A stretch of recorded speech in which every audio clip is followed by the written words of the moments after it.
오늘은 사순절의 네 번째 주일이 됩니다. 그리스도의 고난과 죽으심을 묵상하는 절기인 이 사순절은 제수요일부터 시작해서 6번의 이렇게 주일을 거치게 되어지게 됩니다.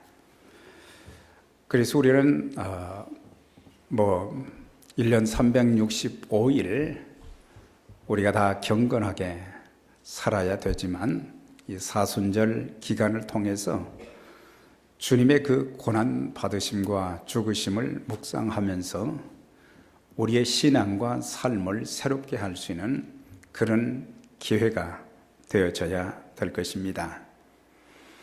우리가 예수님을 바로 믿고 성령님의 다스림을 받게 되면 누구든지 여러 가지 많은 변화를 경험하게 됩니다. 그 중에 첫째로 우리는 신분의 변화를 가져오게 됩니다. 예수님이 내 안에 계시게 될 때에 죄인이 의인 되어지고, 과거에는 마귀의 종로로 하던 자들이었지만은 이제는 하나님의 자녀가 되며 왕같은 제사장, 거룩한 하나님의 백성의 신분으로 바뀌게 되는 것입니다. 또한 인생관과 삶의 가치관이 달라지게 됩니다. 예수님을 믿기 이전에는 인생의 목적이 불분명했고 이 땅의 것들이 인생의 전부인 것처럼 살았지만은 예수 믿고 난 이후에는 내 평생 주님을 위해서 살겠다는 그런 결단을 하게 되며 빛과 소금의 삶을 살게 되고 무슨 일을 하든지 하나님 앞에서의 그런 삶이 되어져서 매사에 모든 일에 최선을 다하는 삶을 살아가게 되는 것입니다. 또한 생각과 언어가 참 현저하게 달라지게 됩니다. 예수 믿기 이전에는 늘 그의 삶의 스타일을 보게 되면 원망과 불평과 짜증으로 가득 차 있던 사람이 또 생각하는 것이 건전하지 못하고 불순한 것들이 굉장히 많고 또 모든 일을 적극적으로 이렇게 참 생각하고 또 추진해 나가고 그래야 되는데 그렇지 못했는데 예수 믿고 난 이후에는 우리의 생각과 언어가 긍정적이고 소망적인 언어가 되어지고 그래서 사람들에게 항상 현재 주어진 삶의 상황도 희망적으로 늘 이야기하고 또한 천국의 그런 그 소망에 대해서도 늘 말하면서 그래서 생각과 언어가 완전히 바뀌어진 그런 삶으로 주어지는 변화가 있게 되어지면서 자기중심적인 삶을 버리게 되고 주님 중심적인 삶을 살게 되는 것입니다. 참 과거의 우리의 모습을 보게 되면 내 고집과 주장이 너무 강했어요. 그리고 항상 자신만을 나타내는 그런 그 모습들이 많이 있었는데 예수님이 내 안에 계시고 그리스도의 중심되는 그런 삶을 살게 될 때에 내 고집과 주장은 꺾어버리게 되는 것입니다.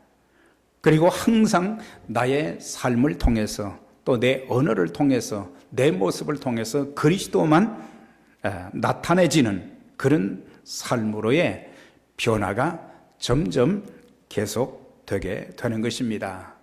더 나아가서는 몸의 변화, 예수 그리스도를 이제 믿는 자들에게는 언젠가 주님께서 이 땅에 오실 때에 무덤에 있는 자들이 살아 일어나게 되고 살아있는 우리들이 홀연히 변화된다고 하는 것.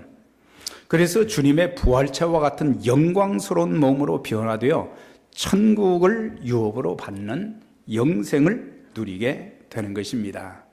자, 이런 변화를 가능하게 하는 주체는 성령이십니다.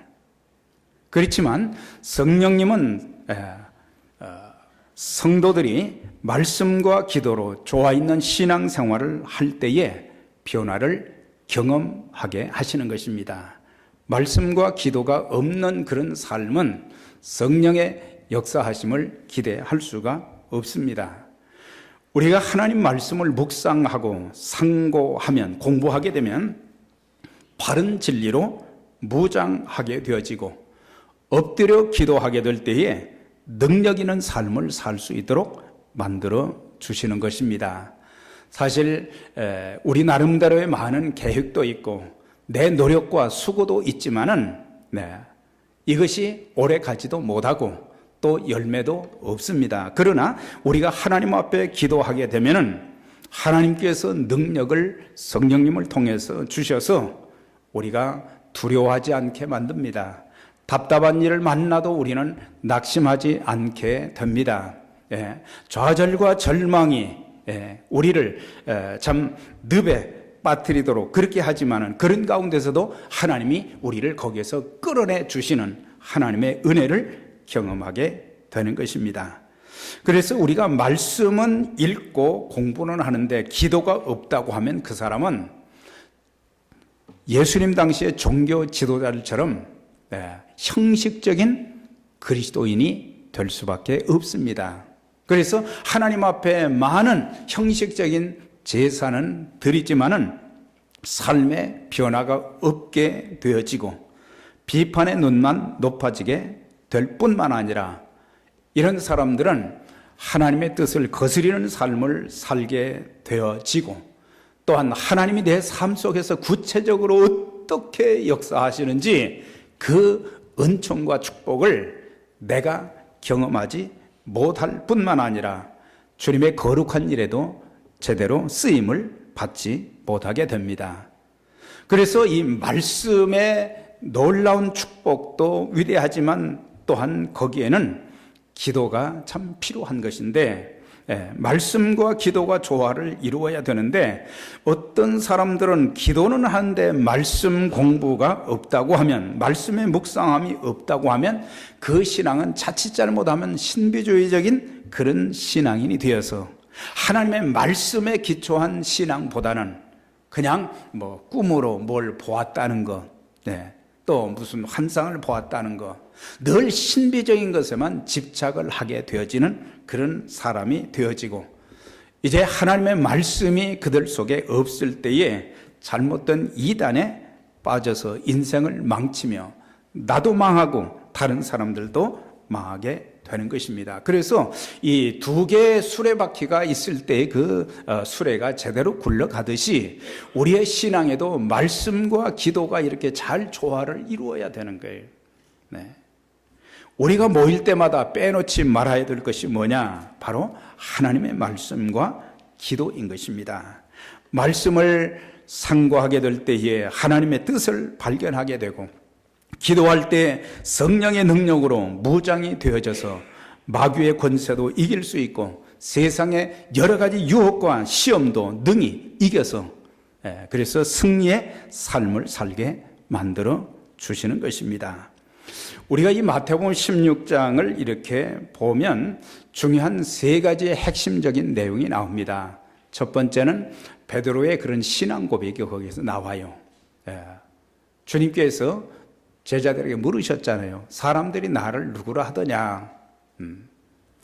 그러다가 마지막에 물으신 것이 너희는 나를 누구라 하느냐. 3년 동안 나와 함께 이렇게 숙식을 같이 하면서 말씀을 배우는데 너희는 나를 누구라 하느냐. 그때 베드로가 주는 그리스도시요 살아계신 하나님의 아들입니다. 바요나 시모나 내가 복이 있도다. 이를 내게 알게 하니는 혈육이 아니요 하나님이시로다.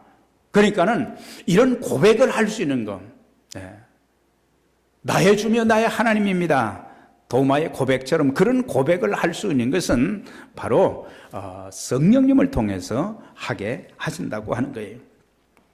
그 베드로의 그 고백이 있은 후에 예수님께서 첫 번째로 하신 그 내용이 무슨 말씀이냐?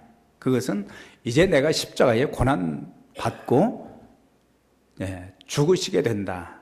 그리고 부활하시게 된다. 그리스도의 죽으심과 부활, 순환에 대한 내용을 말씀했어요. 그러니까는 신앙 고백이 분명하지 않았을 때에는 절대로 주님이 말씀을 안 하셨는데, 그들의 신앙 고백이 분명했을 때에 주님은 순환에 대한, 즉 죽으심과 부활을 말씀하셨고, 그 다음에 끝부분에 가서는 이제 장차 이 땅에 그리스도께서 다시 오신다는 심판과 재림에 대한 말씀을 해 주셨어요. 자, 그러면서 주님께서는 이 내용을 말씀하신 후에 엿새 후에 제자들과 함께 높은 산에 올라가셨다 그랬어요. 근데 실제 높은 산에는 3명의 제자만 데리고 갔어요. 오늘 본문에 나온 것처럼 베드로와 야고보와 요한만 이렇게 데리고 올라가셨어요. 그래서 이 마태복음 17장에 있는 내용은 마가복음에도 있고 또 누가복음에도 나오는, 그래서 모든 복음서에, 참 삼복음서에 굉장히 중요한 부분을 차지하고 있다는 것을 가르쳐 주고 있습니다. 자, 그러면 주님께서 왜 제자들을 데리고 높은 산에 올라가셨는가? 요즘처럼 사람들이 등산하기 위해서 그게 아니었어요. 주님은 목적이 있으셔서 산에 올라가셨습니다. 1절에 보면 베드로와 야고보와 그 형제 요한을 데리시고 높은 산에 올라가셨다. 마태, 마가, 누가 세 복음의 저자들은 이 높은 산이라는 그런 단어를 쓰면서 특별히 누가는 이렇게 표현했어요. 베드로와 야고보, 요한을 데리시고 기도하러 산에 올라가셨다. 그래서 예수님께서 왜 산에 올라가셨느냐? 기도하러 가셨다. 그렇다고 해서 우리 모두가 이제 기도하기 위해서 저 높은 산에만 가야 된다는 그런 의미는 아니고, 한적한 곳에서 참 하나님을 만나는, 또 하나님의 뜻을 묻는, 그러니까 주님이 거기에 올라가신 그 목적은 무엇이었습니까? 주님께서는 이제 3년간의 그런 공생의 사역을 이렇게 감당하셨고, 이제 얼마 남지 않은, 십자가를 지시기 위해서 얼마 남지 않은 그런 기간 속에서 특별한 기도 제목, 그러니까 십자가를 지는 문제를 놓고 제자들과 함께 기도하기를 원하셨고, 하나님의 뜻을 좀 더 구체적으로 알기를 원하셨던 것을 보게 됩니다.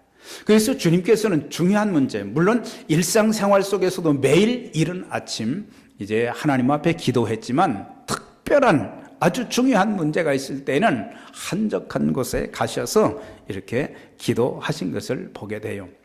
그래서 마태복음 17장에도 그랬고, 또한 마태복음 26장에도 보면 예수님께서 마지막 십자가를 지시기 전에 겟세마네 동산에서 또 땀방울이 핏방울이 편하도록 얼마나 간절히 기도했으면 땀방울이 핏방울이 되는 것처럼 그렇게 하나님 앞에 기도하면서 무슨 기도를 했습니까?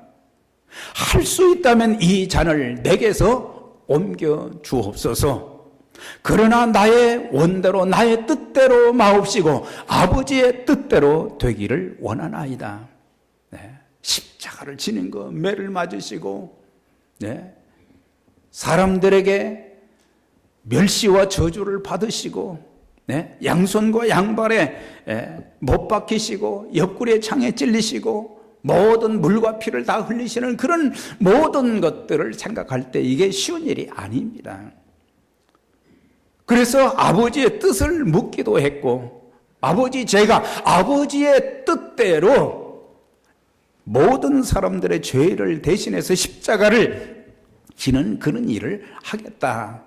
그렇게 기도를 통해서 하나님의 뜻을 확인했고, 또 기도를 통해서 결단한 그런 모습들을 보게 되는 것입니다. 기도 없이 우리는 십자가를 질 수가 없어요. 그걸 아셔야 됩니다. 머리로는 되는 것 같은데 실제 상황이 어려운, 십자가를 지는 그런 일이 그게 쉬운 일이 아니란 말이죠. 우리의 삶에 많은 고난이 막 밀물처럼 몰려올 때가 있어요. 이거 어떻게 해야 되나? 네. 이 고난에 하나님이 살아계시면 어떻게 이럴 수가 있습니까? 하나님을 등지기도 하고 세상으로 나가기도 하고 원망하기도 하고 하나님 제가 뭘 잘못해서 이렇습니까? 그러나 기도하게 되면은 성령님이 능력도 주셔서 그 모든 고난과 십자가도 내가 내팽개치지 않겠습니다. 주님이 십자가를 지시라면 그 십자가 내가 지고 가겠습니다. 제게 이런 시련과 고통이 있지만은 제가 이것을 피하지 않고 이걸 거부하지 않고 하나님 저에게 새 힘을 주셔서 능력을 주셔서 이 모든 역경들을 믿음으로 말씀으로 기도로 이기게 하시고 하나님이 나와 함께 하시고 하나님이 살아 역사하시는 것을 사람들이 볼 수 있도록 하나님께 영광 돌릴 수 있도록 하나님 도와주세요. 네. 그럼 주님이 감당할 수 있도록 만들어 주시는 것입니다. 우리가 자주 부르는 그런 찬송가 있지 않습니까? 십자가를 내가 지고 주를 따라가도다. 주도 곤욕당했으니 나도 곤욕당하리. 예. 주님은 곤욕을 당하시고 주님은 십자가를 지셨지만 나는 십자가 지지 않겠다 그러거든요. 네. 나는 축복만 구하고 나는 잘 되는 것만 구하지 십자가 지지 않겠습니다. 네. 오늘날의 세대는 참 보면은 고난을 싫어하는 그리스도인들이 참 많아요. 고난 참 너무 힘들 때가 많지만 그러나 하나님이 나와 함께 하시면 고난도 어떤 역경도 시련도 그게 문제가 되는 게 아니에요. 하나님 나를 이렇게 사랑하시는구나. 하나님 나에게 이렇게 은혜를 주시는구나. 하나님이 이렇게 도와주시는구나. 하나님이 이렇게 한 걸음 한 걸음 금방 죽을 것 같은데 또 이렇게 인도해 주시는구나. 오늘 하루도 이렇게 승리하게 하시는구나. 네. 그래서 주님은 십자가의 문제를 놓고 높은 산에 올라가셔서 기도하셨는데 2절의 말씀 보니까 저희 앞에서 변형되사 그 얼굴이 해같이 빛나며 이제 주님이 그렇게 하나님의 뜻을 확인하는 그런 기도를 하는 가운데 주님의 얼굴이 막 변화가 되어지고 막 거기서 빛이 났다고 그랬어요. 모세가 시내산에서 이제 40일 동안 말이죠. 금식하고 기도하고 내려왔을 때 그 얼굴이 막 이렇게 빛이 났다고 그랬잖아요. 그런 것처럼 예수님의 얼굴이 그렇게 되었다 그랬어요. 그러니까 그 얼굴이 얼마나 빛이 나든지 예수님이 입으신 옷도 그렇게 희게 되어졌다 그랬어요. 주님의 이 변모는 여러 가지를 우리에게 가르쳐 주고 있어요.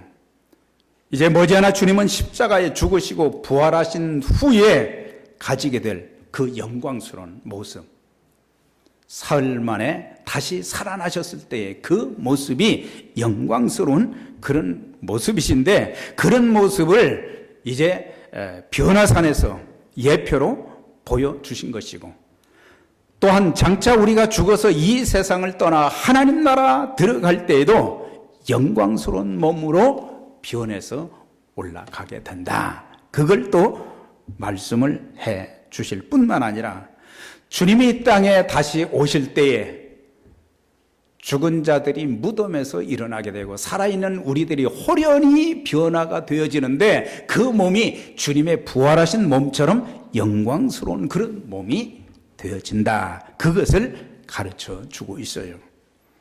마태복음 13장에 보면은 그때 의인들은 자기 아버지 나라에서 해와 같이 빛날 것이다. 기도하게 되면 하나님께서 우리에게 변화를 주시는데 심령의 변화도 주시고 또한 얼굴의 변화도 있게 하시고 하나님이 영광스럽게 나와 함께 하시는 그런 것들을 보게 해 주시는 것입니다. 우리도 기도하는 중에 변화를 경험하게 될 것입니다. 강팍한 사람들, 그런 사람들이 예수 믿기 전에 얼마나 마음이 강팍하든지 바로의 마음처럼 말이죠. 절대로 그 마음 문을 열지를 않습니다. 잔인합니다. 그러나 예수 그리스도를 이제 기도하는 자들을 통해서 예수님을 만나게 될 때에 그 강팍한 마음이 이제는 열리게 되어지고 그의 마음에 평화가 임하게 되고 그의 얼굴과 언어와 삶의 모습이 달라지는 그런 것을 보게 되는 것입니다. 찰스 콜스는 닉슨 보좌관이었는데 이 사람이 워터게이트 사건으로 대통령이 탄핵을 받았고 또한 그 죄를 이제 덮어 쓰고 감옥에 갔어요. 이 사람이 굉장히 똑똑하기는 한데 냉철했다 그랬어요. 사람들이 그 옆에 가기를 참 싫어했다 그랬어요. 그런데 그가 감옥에 갔을 때에 3명의 상원 의원이 그를 위해서 기도했답니다. 하나님, 이 사람이 절대로 마음문을 열지 않고 예수님 믿으라고 해도 믿지도 않고 듣지도 않는데 이제 감옥에 갔으니 성령님이 역사해 주셔서 거기에서 예수님을 만나게 해 주세요. 끊임없이 기도하는 가운데 참 기도의 능력이 참 놀라운 것을 알 수 있어요. 어느 날 3명의 상원의원이 성경을 집어넣어 주었는데 그것을 읽다가 거기에서 꼬꾸라진 거예요. 그래서 예수님을 구세주와 주님으로 남들이 전도한 것이 아니라 기도하는 사람들을 통해서 그가 성경을 읽다가 예수님을 구세주와 주님으로 영접하면서 완전히 사도 바울처럼 바뀌게 된 거예요. 그리고 감옥에서 다른 죄수들의 옷을 빨아주는 그런 일도 하고 내가 감옥에서 나가면 이제 감옥 선교를 조직해서 감옥에 갇힌 사람들을 위해서 기도해주고 그들을 변화시켜주는 그런 매개체로 내가 쓰임을 받아야 되겠다. 그래서 많은 일을 했던 하나님의 사람이 되었습니다. 우리도 기도하게 되면은 항상 그늘지고 수심이 가득했던 얼굴에 기쁨과 소망이 가득 차게 될 것입니다. 사람들 얼굴 보면요, 그 사람의 속을 알 수가 있어요. 네. 가끔 말씀드리지만 이 강단 뒤에 거울을 이렇게 좀 하나 만들어 놨으면 좋겠다. 네. 지금 내 얼굴이 어떤가? 네. 내 얼굴 모습이 어떤가? 네. 참 웃음이 넘치고 네. 미소를 짓고 네. 그 사나웠던 얼굴이 말이죠, 온화하고 평안한 얼굴로 이렇게 바뀌어지고 장례식에 가면은 그 후손들이 하는 얘기가 있어요. 돌아가실 때 모습이 어땠습니까? 그러면 그렇게 얼굴이 평안하고 주무시는 것 같았어요. 정말 주님이 그를 주관하시면 그렇게 되는 줄 믿습니다. 저도 그렇게 되기를 원하지만 얼굴이 그렇게 평안한 것은 주님께서 그의 영혼을 받아 가시고 그랬기 때문에 그렇게 평안할 수밖에 없어요. 그래서 참 유족들이 하는 말이 그렇게 평안하게 가셨습니다.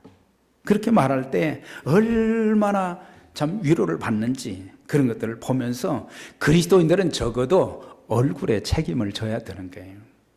얼굴 모습을 보면서 주님이 같이 하시는구나. 스데반의 얼굴은 말이죠, 천사의 얼굴 같았다 그랬어요. 공회 중에 사람들이 보니까 그 얼굴이 천사의 얼굴 같았다 그랬어요. 얼굴이 막 빛이 나고 말이죠. 자, 옆에 분들에게 집사님 얼굴을 보니까 천사의 얼굴 같네요. 집사님 얼굴이 천사의 얼굴 같아.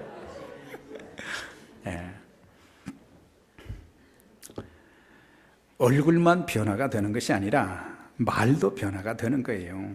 전에는 입에서 덕스럽지 못한 말, 비판하는 말, 원망하고 불평하는 말만 늘 이렇게 말했는데 이제는 친절하게 되어지고 그의 입에서 말이죠, 부드럽게. 사실 우리의 언어가 어떤 때는 액센트가 너무 이렇게 들어가서 말이죠, 상대방이 받아들이기 힘들 때가 참 많잖아요. 요즘처럼 어려운 시대를 살아가면서 사실은 위로가 필요하잖아요. 정말 위로하는 그런 언어, 서로 격려하는 그런 언어, 서로 축복하는 그런 언어. 하나님, 예수 그리스도의 이름으로 하나님의 은총과 축복이 넘치는 그런 삶이 되기를 원하는 그런 말을 하게 될 때 얼마나 힘을 얻겠어요. 우리 안수집 장로님이나 안수집사님들, 특별히 권사님들 큰 책임을 가지고 있어요. 그러면은 초신자들도 얼마나 힘을 얻게 되어지고, 기도하면 삶의 기적의 역사가 일어나게 되어지고, 우리의 삶에 막 변화가 일어나는 거예요. 예수 믿고 나면은 변화가 되어야 되잖아요. 성경의 많은 인물들이 예수님 믿고 나서 인생이 완전히 달라지고 그의 생각과 언어와 삶의 모습이 막 달라졌잖아요. 완전히 토탈 다른 사람이 되었어요. 자, 한 번 더 인사하겠습니다. 집사님, 예수 믿고 나서 엄청 변하셨습니다.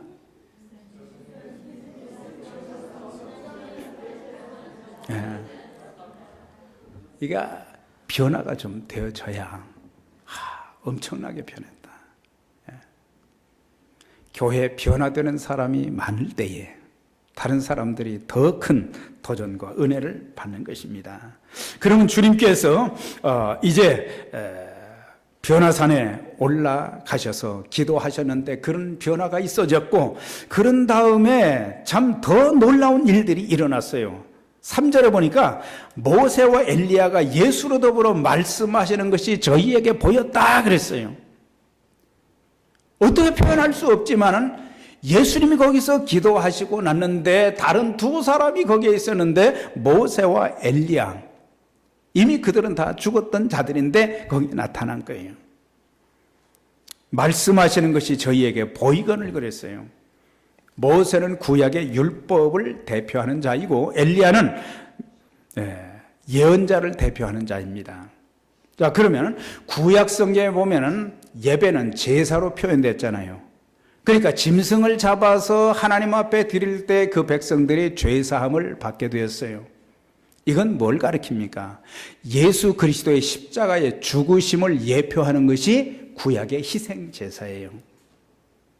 선지자들이 그 당시에 하나님의 말씀을 그 시대에 사는 사람들에게 전하기도 했지만은 선지자들은 예언적인 내용을 많이 하나님께 받아서 전했어요. 어떤 내용? 메시아이신 그리스도가 이 땅에 오신다는 것, 그분이 이 땅에 오셔서 고난받으시고 죽으신다는 것, 특별히 이사야서 53장에 그런 말씀이 많이 있는 것을 보게 됩니다. 그러니까 모세와 엘리야가 보였다는 것은 구약 예언의 성취로 예수님이 오셨다는 것을 확인해 주는 그런 내용이 되는 것입니다. 자, 그러면 율법의 대표자인 모세와 예언자의 대표인 엘리야가 나타나서 무슨 대화를 나누었는가? 마태복음에는 아무 내용이 없어요. 그런데 누가복음 9장에 있는 말씀 보니까 문득 두 사람이 예수와 함께 말하니 이는 모세와 엘리야라.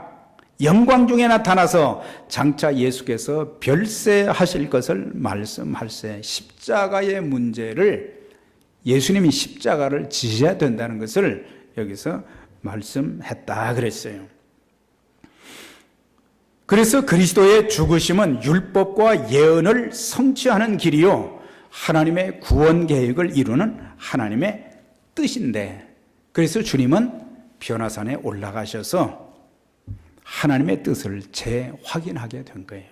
십자가를 지는 것이 아버지의 뜻이구나. 그러면 죄 없는 예수님께서 왜 죽으셔야만 했는가? 그것은 바로 저와 여러분들의 죄 때문인 것입니다. 나와 여러분들의 죄사함과 구원을 위해서는, 우리의 죄 용서함과 우리의 영혼의 구원을 위해서는 주님은 십자가에서 죽으셔야만 했던 거예요.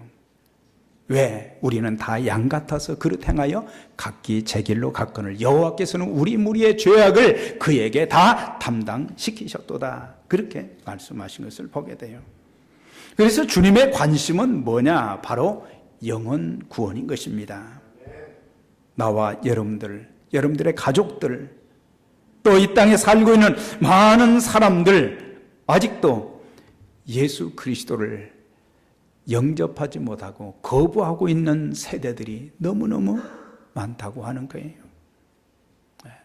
오늘날 많은 사람들이 교회에 출석은 하지만 아직도 예수님이 나의 구세주와 주님이 되지 못하는 그런 출석 교인의 수준에 머무르고 있는 사람들도 적지 않게 많다고 하는 것입니다.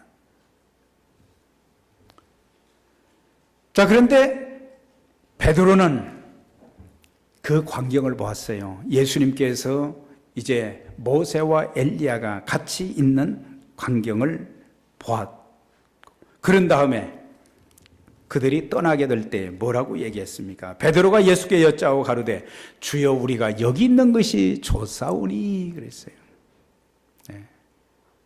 그러면서 만일 주님이 원하시면 내가 여기서 초막 셋을 짓겠습니다. 하나는 주님을 위해서, 하나는 모세를 위해서, 하나는 엘리야를 위해서 짓겠습니다.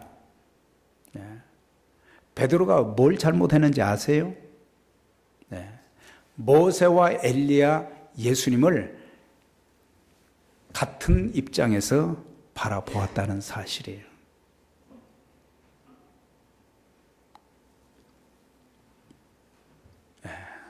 모세와 엘리야 위대한 하나님의 사람들이지만은 그들은 절대로 주님과 같은 자가 아닌 것입니다. 그런데 이 셋을 위해서 내가 초막 셋을 짓겠습니다. 그렇게 엉뚱하게 말을 한 것을 보게 됐어요. 그러니까 그때 당시에 이제 예수님께서 모세와 엘리야와 이렇게 말씀을 하실 때에 그때 당시 제자들은 전부 잠을 자고 있었던 거예요. 너무 밝은 빛 때문에 눈을 떠서 보니까 그 광경을 보게 되었고 헛소리를 하게 된 것을 보게 됩니다. 누가복음 9장 32절에 보면 베드로와 및 함께 있는 자들이 고나여 졸다가 아주 깨어 예수의 영광과 및 함께 선 두 사람을 보니, 고나여 졸다가 갑자기 눈을 뜨게 된 거예요. 33절에서는 자기의 하는 말을 자기도 알지 못하더라. 자기가 지금 잠에서 금방 깨어나가지고 말은 했는데 무슨 말 했는지 알지도 못했다 그랬어요. 우리가 기도하지 않으면 영적으로 잘못될 수가 있고, 그 다음에 후회할 그런 말, 그런 행동을 할 수밖에 없는 것입니다. 그래서 우리의 신앙생활에 하나님의 말씀을 묵상하는 일과 기도하는 일을 통해서 성령님은 우리를 변화시켜 주시고 그리스도를 닮아가는 그런 사람으로 만들어 주시는 거예요. 마태복음 26장에 보면 예수님께서 또 3명의 제자에게 나와 함께 깨어있자 그랬어요. 그런데 그들 계속 잤어요. 3번씩이나 나와 함께 깨어있자 그렇게 말씀하셨지만 잠잤다 그랬어요. 그때 주님이 그들에게 오셔서 무슨 말씀하셨습니까? 시험에 들지 않게 깨어 기도하라 그랬어요. 사실 기도하지 않으면 시험될 일이 참 많습니다. 사소한 것 가지고 시험될 일이 많은 거예요. 기도하지 않으므로 사소한 것 때문에 시험 들어서 관계가 어그러지기도 하고, 또한 교회를 등지기도 하고, 아름다운 인간관계, 우리가 그리스도 안에서 함께 예수 믿고 구원받은 한 가족으로서의 공동체 안에서 신앙생활하고 주님을 섬기는 일이 얼마나 그게 축복된 일이겠어요. 그래서 하나님의 성령의 능력과 권세를 기도를 통해서 힘입어야 되기도 하고 시험에 들지 않도록 우리는 기도할 필요가 있다는 것입니다. 기도할 때 성령이 나를 주장해 주시는 거예요.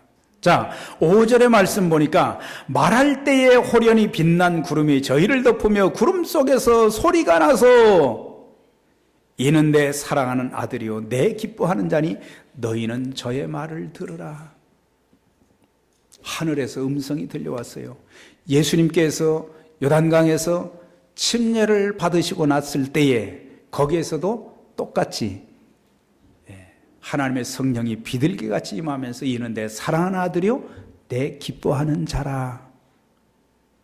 분명한 음성이 들렸어요. 근데 여기에서도 내 사랑하는 아들이요 내 기뻐하는 자니 너희는 저의 말을 들으라. 확인을 해 주셨어요. 하나님께서 확인을 해 주시면서 이제는 내 사랑하는 아들이다. 이렇게 하나님이 사랑하시는 아들을 죄인된 우리를 위하여서 이 땅에 보내주셨다는 사실이에요. 그 사랑 때문에 우리가 죄사함 받고 구원받았고 하나님의 그 사랑이 있었기 때문에 오늘날 우리는 지금까지 많은 시련과 고난 속에서도 안전할 수 있었고 믿음을 지킬 수 있었고 하나님의 축복 안에서 살 수 있게 된 거예요. 그러면서 너희는 저의 말을 들으라 그랬어요. 그러니까 모세나 엘리야의 말을 듣지 말고 주님 말씀을 들으라. 자, 마지막 7절, 8절 다 같이 한번 우리 봉독합니다. 시작. 예수께서 나와 저희에게 손을 대시며 가라사대 두려워 말라 하신대 제자들이 눈을 들고 보매 오직 예수 외에는 아무도 보이지 아니하더라 그랬어요. 예수님은 누구십니까? 메시아이십니다. 왕 중의 왕이시고 선지자 중에 선지자시며 제사장 중에 제사장이십니다.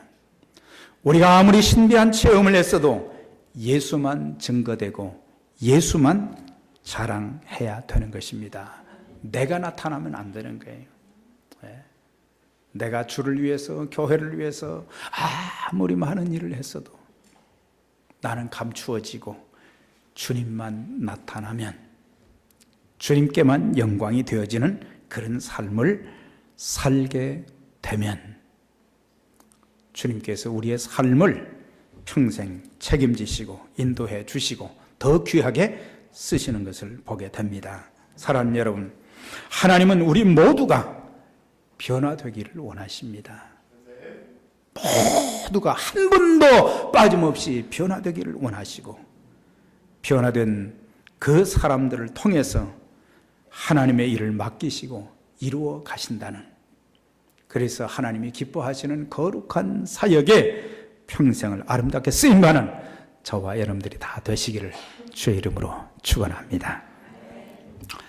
하나님 아버지 감사합니다. 마태복음 17장과 또 누가복음 9장에 있는 말씀을 통해서 참 주님께서 변화산상에 기도하러 올라가셨고 거기에서 변화되셨으며 또한 거기에서 하나님께서 하시는 그런 말씀을 들을 수 있었습니다. 전능하신 하나님 아버지, 저희들이 예수 믿고 구원받았다고 하지만 아직도 변화되지 못한 모습들이 너무나도 많습니다. 성령님, 저희들이 말씀과 기도로 무장할 때에 저희들에게 큰 변화를 허락해 주셔서 주님을 닮아가는 아름다움이 있게 하여 주시고 우리의 삶을 통해서 그리스도의 복음이 증거되어지게 도와주시고 다시 오실 주님 그날까지 저희들이 말씀과 기도로 승리하면서 주님의 나라를 확장시키는 귀한 도구로 쓰임받는 저희 모두가 되게 해 주옵소서. 예수님의 이름으로 기도하옵나이다. 아멘.